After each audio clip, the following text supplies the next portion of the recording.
little background on AACExperience and why it is called that is because when we got our daughter's diagnosis and learned that she most likely would never speak, I threw myself into all things communication, whether that was my way of dealing with the grief or just making sure that we had somewhat of a semblance of a normal life. It became my major focus. So I was lucky enough, I did have the background. I was a special education teacher, and that is where I learned kind of the foundation. But then there was a huge difference in learning it and living it. So communication became an experience, and everything we did, I was able to relate to communication to a point where I pretty much couldn't stop thinking about it. So the wheelchair was all about where's the device going to be mounted. Once we got past the kind of overwhelming feeling of getting a wheelchair, those of you that have children in a wheelchair know that that's kind of a big one.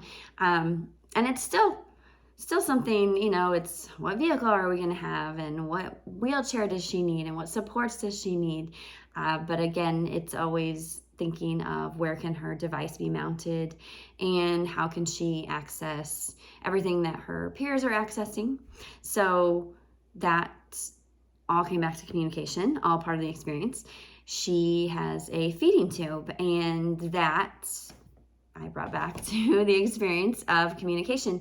She needed that extra supplement. She still eats by mouth, but it gives her the strength she needs to execute some of those movements, the yes-no movements, keeps her strength for her stamina, all things that lead to better communication, better interpersonal relationships, obviously if she has a full belly. So that's the feeding tube. What else? Arm braces that we use, grab bars. Oh, tonight we were at equine therapy, and as she is riding, I should be able to just kind of enjoy the fact that she's doing something fun and riding backwards.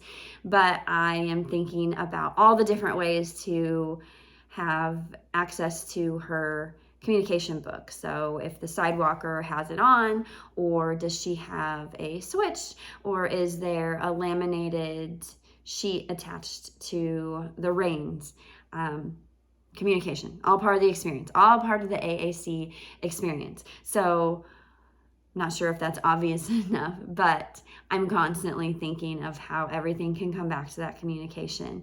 So most recently, she has been on a drug trial, and those in the Rett syndrome community will be familiar with it. It was called Trofenitide. She was on that trial for about 2.5 years, and it was approved by the FDA in March of this year. First treatment for Rett syndrome, so obviously huge. And its main focus is to replace a protein that her body is missing, which has caused the major symptom of apraxia, severe apraxia.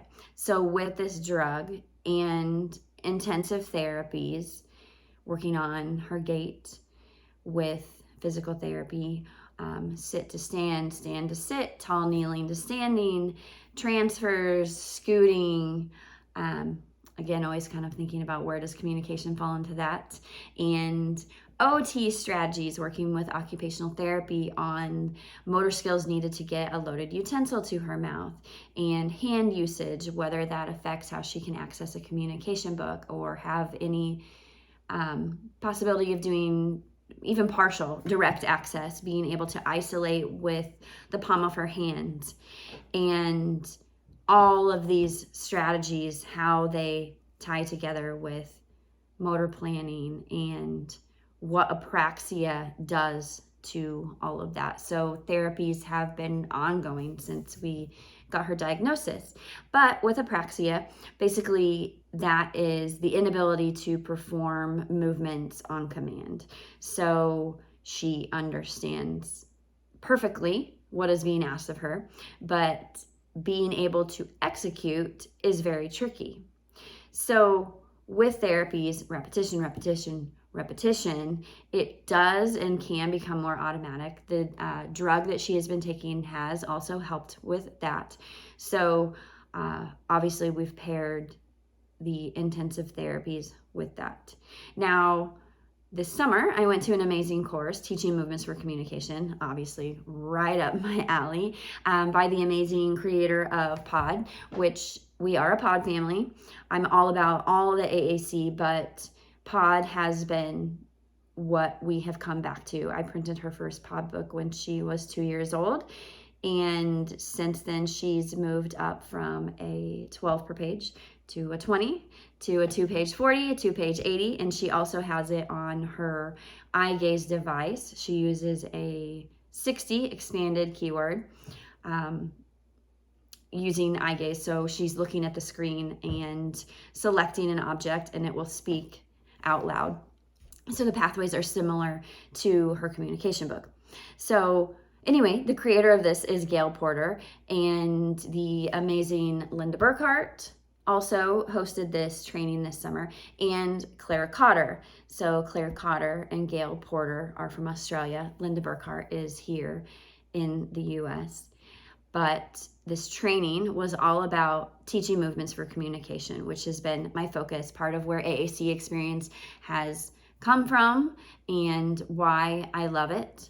But through multiple conversations, I heard more about prompt therapy, prompt speech therapy, and it sounded familiar to me, but I hadn't explored it very much because our daughter speaking really was not an option. We went AAC, we got the device, we got the communication book, we do all the partner assisted scanning, and I kind of let that speech world fall off, not even thinking, just because the fine motor movements necessary for speech are so intricate and the apraxia is so severe.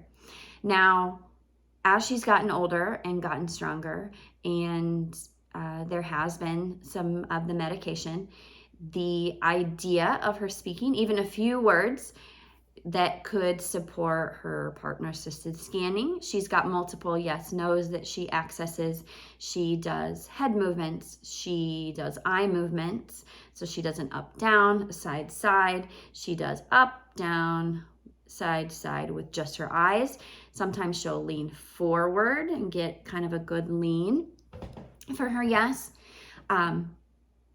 But if we could get some speech, that would be phenomenal. And her and I have had a very honest conversation about this. So she understands what all of her therapies are and the amount of work that needs to go into them. And when I first heard about it, I mentioned it to her and talked about kind of what it could look like and asked if it was something she wanted to do.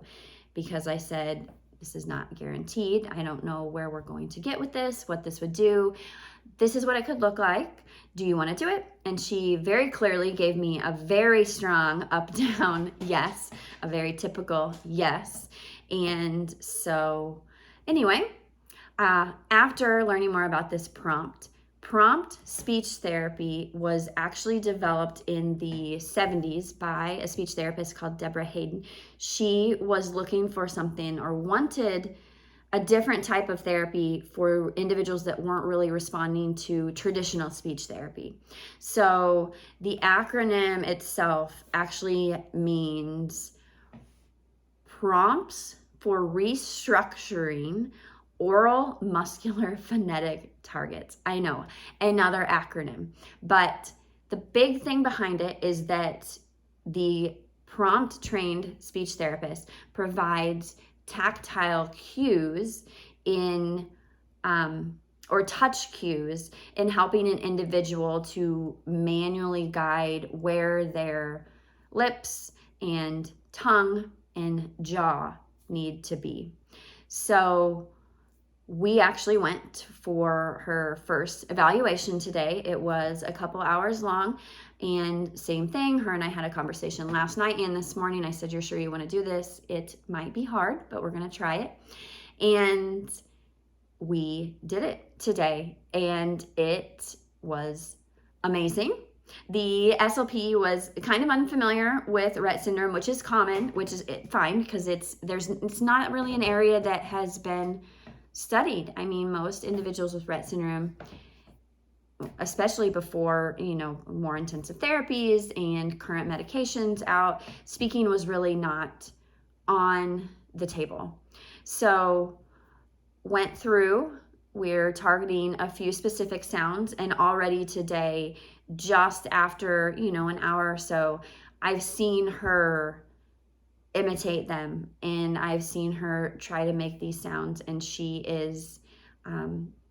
did do them, I want to say 3 to 4 times this evening. So that is huge, and baby steps, and it's just amazing to me. But as I'm learning more, and I of course went to the Prompt Institute website, I was reading all about, the holistic approach, and the main focus is that relationship and functional language and finding those motivating activities, and then pairing that alongside these specific kinesthetic tactile cues, also alongside a communication book if you have it, or a device. So it all works together, which of course comes back to the experience, the AAC experience.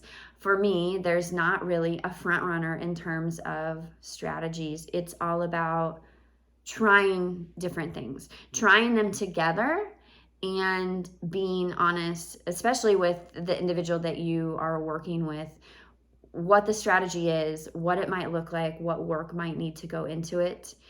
But I just wanted to share that I thought it was really exciting. So let me know if you've had any experience with prompt therapy. I would love to hear what that looks like for you, kind of any tips that you might have, because it's a very new area for us, but I think it's amazing. So let me know. Thanks so much.